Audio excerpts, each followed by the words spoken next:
주말 사이 충남 지역에서 각종 사고가 발생했습니다. 서산 숙박업소에서 불이 나 투숙객이 병원으로 이송됐고 부여군에서는 아파트 화재로 일가족 3명이 다쳤습니다. 서산시 대산읍 주민들이 경남 진주시에 있는 LH 본사를 방문해 일자리 연계형 지원주택 사업의 추진을 촉구했습니다. LH는 해당 사업 참여가 어렵다는 입장을 일방적으로 통보해 논란이 되고 있습니다. CCU 메가 프로젝트 사업이 과학기술정보통신부의 예비 타당성 조사를 통과했습니다. 충남도는 한국중부발전 보령발전본부 저탄장 3,500제곱미터 규모 부지에서 해당 사업을 추진할 방침입니다.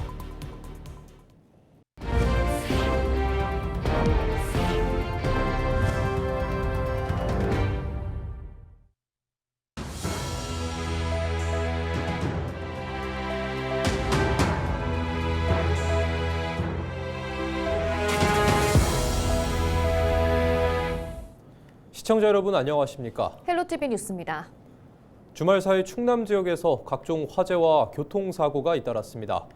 서산에서는 숙박업소에서 불이 나 투숙객 1명이 병원으로 이송됐고 홍성에서는 돈사 화재로 돼지 수백 마리가 폐사했는데요. 자세한 소식 취재기자 연결해 알아보겠습니다. 임희정 기자, 먼저 화재 사고 소식 전해주시죠. 네, 지난 30일 밤 8시 35분쯤 서산시 읍내동의 한 4층 규모 숙박업소에서 불이 났습니다. 불은 20여 분 만에 꺼졌지만 2층 객실에 있던 50대 남성이 연기를 흡입해 병원으로 옮겨졌습니다. 이번 화재로 객실 한 곳이 불에 타면서 소방서 추산 3,300만 원가량의 재산 피해가 발생했습니다. 소방당국은 정확한 발화 원인을 조사하고 있습니다. 같은 날 밤 11시쯤 홍성군 홍동면의 한 돼지 농장에서 불이 나 돈사 2곳이 모두 불에 탔습니다. 불은 약 1시간 만에 진화됐는데요. 인명피해는 없었지만 이 불로 돼지 700마리가 폐사해 소방서 추산 4억 6천만 원의 재산 피해가 발생했습니다. 경찰과 소방당국은 정기적 요인 등 가능성을 두고 원인을 조사하고 있습니다. 1일 새벽 5시 10분쯤 부여군의 한 3층 아파트에서 불이 났습니다. 불은 20분 만에 꺼졌지만 일가족 3명이 화상을 입어 병원으로 옮겨졌습니다. 소방당국은 정확한 화재 원인과 피해 규모를 조사하고 있습니다. 네, 화재 사고뿐 아니라 교통사고도 발생했다고요? 네, 지난 30일 저녁 5시쯤 서천군의 한 도로에서 80대 보행자가 1톤 트럭에 치이는 사고가 났습니다. A씨는 심정지 상태로 발견됐고 병원으로 이송됐지만 결국 숨졌습니다. 경찰은 운전자의 안전 부주의 가능성에 무게를 두고 사고 경위를 조사하고 있습니다. 헬로티비 뉴스 임희정입니다. 네, 오늘 소식 여기까지 듣겠습니다. 지금까지 보도국 임희정 기자였습니다. 다음 소식입니다. 서산시 대산읍 주민 50여 명이 1일 경남 진주시에 위치한 LH 본사를 방문해 일자리 연계형 지원주택 사업의 추진을 촉구했습니다. 서산시와 LH는 지난 2022년부터 290세대 규모의 공공임대주택 건립을 추진했고 지방재정 중앙투자심사까지 마무리했습니다. 이러한 가운데 LH는 지난해 10월 서산시의 사업 진행이 어렵다는 공문을 일방적으로 통보했습니다. 최근에는 자체 수요 조사를 진행한 결과 입주 의향이 낮은 것으로 나타났다며 사업 참여가 어렵다는 입장을 다시 한번 통보했습니다.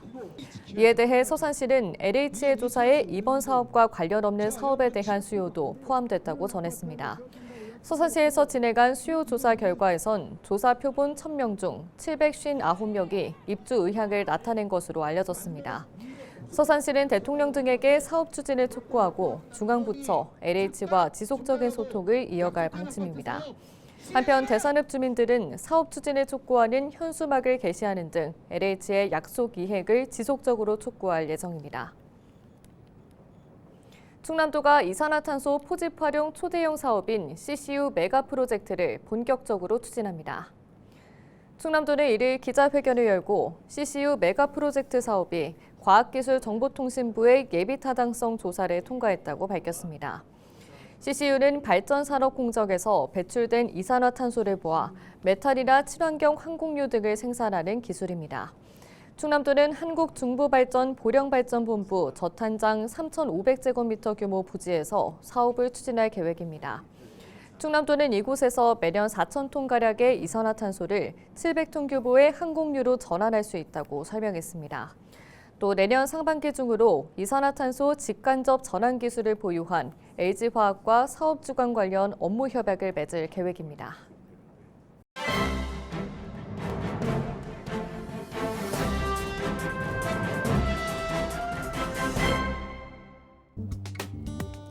충청투데이 기사입니다. 법무부 장관은 최근 천안 출장소를 찾아 업무 보고를 받은 자리에서 사무소 승격 검토를 지시했습니다. 정 장관은 최근 외국 인력 수요 증가로 업무량이 크게 늘어 원활한 민원 대응에 어려움을 겪는 천안 출장소 여건 개선 필요성에 공감했는데요. 또 충남권 지역 경제 활성화와 국가 경쟁력 강화를 위해 지역 기업과 대학이 필요로 하는 인재를 적시에 확보할 수 있는 기반을 갖출 수 있도록 사무소 승격을 적극 검토하라고 지시했습니다. 도 관계자는 사무소 승격 시 외국인 체류 관리, 국적, 사증 심사 등이 빨라지고 출입국 사범 단속 업무도 원활하게 진행될 것으로 기대한다고 말했는데요. 충남은 지난달 말 기준 외국인 주민 수가 16만 9천여 명으로 전국 3위, 도민 대비 외국인 주민 비율은 전국 1위를 기록 중입니다. 대전 출입국 외국인 사무소 관할 등록 외국인 15만 명 중 도내 등록 외국인은 70%에 가깝지만 출입국 외국인 사무소가 없어 그동안 외국인 업무 적체가 이어졌는데요. 충남도는 정 장관의 검토 지시가 내년에 정규 직제에 반영되어 승격될 수 있도록 관련 부처와 지속적으로 협의해 나아갈 방침입니다. 지금까지 신문 브리핑이었습니다.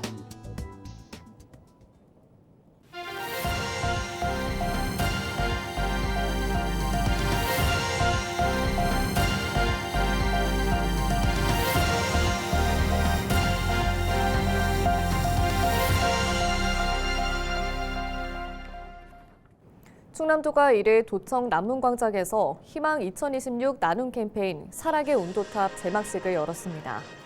충남 사회복지 공동모금회가 주관하는 이번 모금은 연말연시 불우이웃을 돕기 위해 마련됐습니다. 올해 모금 목표액은 210억 4천만 원으로 캠페인은 내년 1월 31일까지 62일간 진행됩니다. 한편 지난해 충남 지역 모금액은 218억 8,900만 원입니다. 충남도가 지역혁신 중심 대학 지원 체계 사업에서 올해 국비 인센티브로 228억 원을 확보했습니다. 충남도는 지난 1월 174억 원을 받은 데 이어 54억 원을 추가로 확보해 올해 인센티브가 228억 원으로 늘었다고 밝혔습니다. 충남도는 충남 라이즈위원회 회의에서 인센티브 집행안을 심의 의결하고 추가 사업비를 대학에 교부할 계획입니다. 또 내년 3월에서 5월 대학별 성과 평가를 진행해 사업비 조정과 컨설팅에 반영한다고 밝혔습니다. 당진 지역 임의용 업소 55.7%의 공중위생 서비스 수준이 100점 만점에 90점 이상으로 나타났습니다.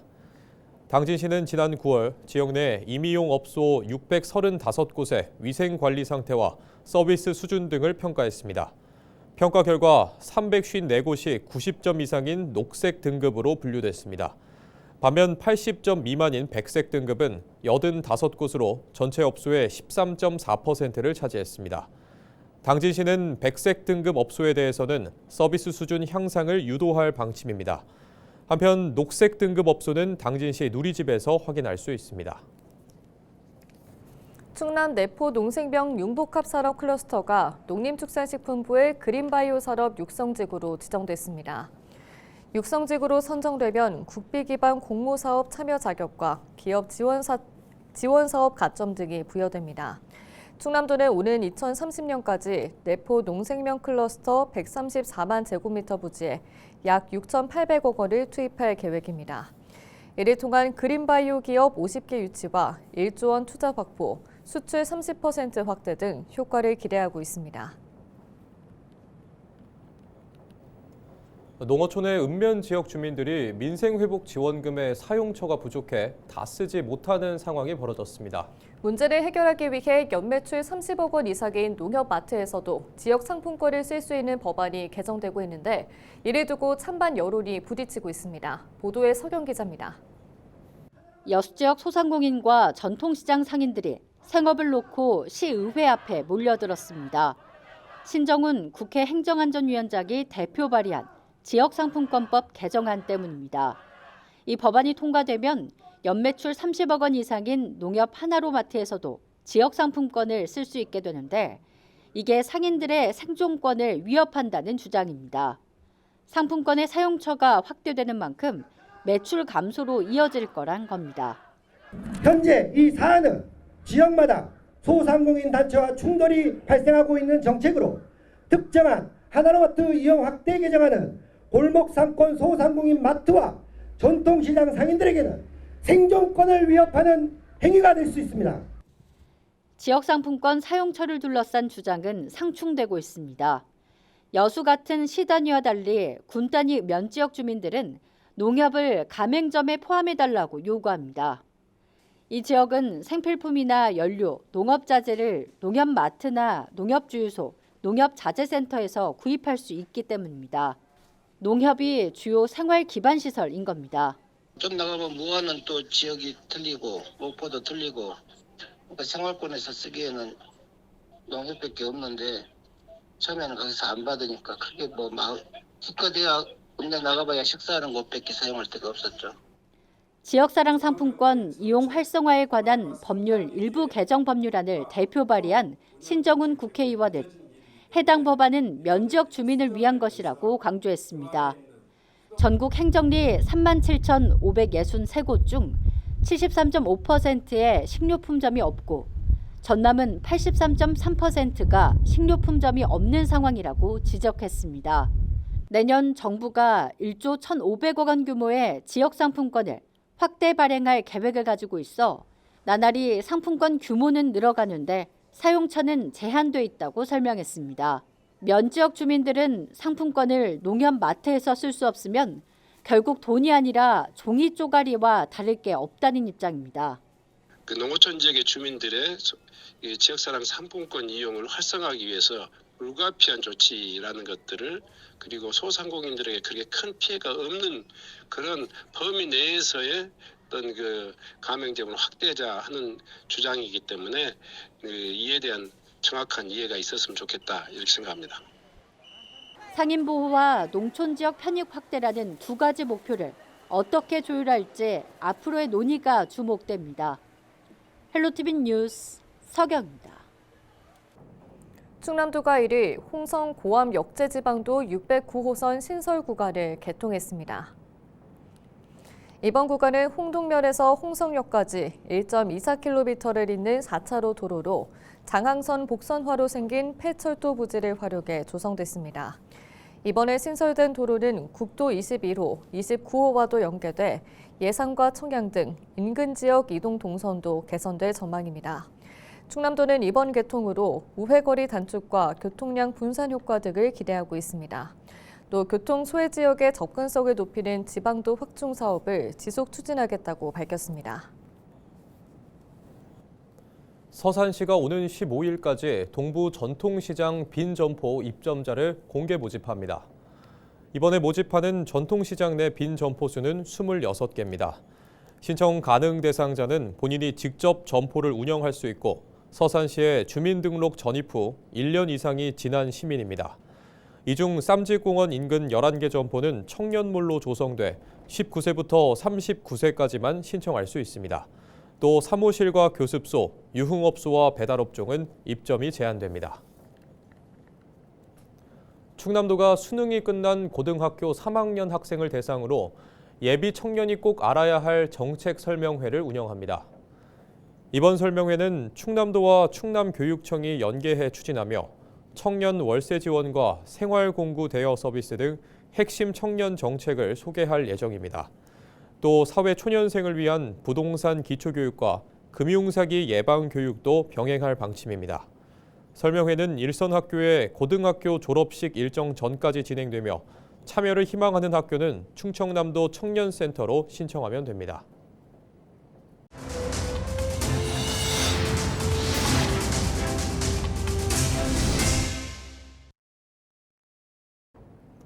이상으로 뉴스를 마칩니다. 시청해주신 여러분 고맙습니다.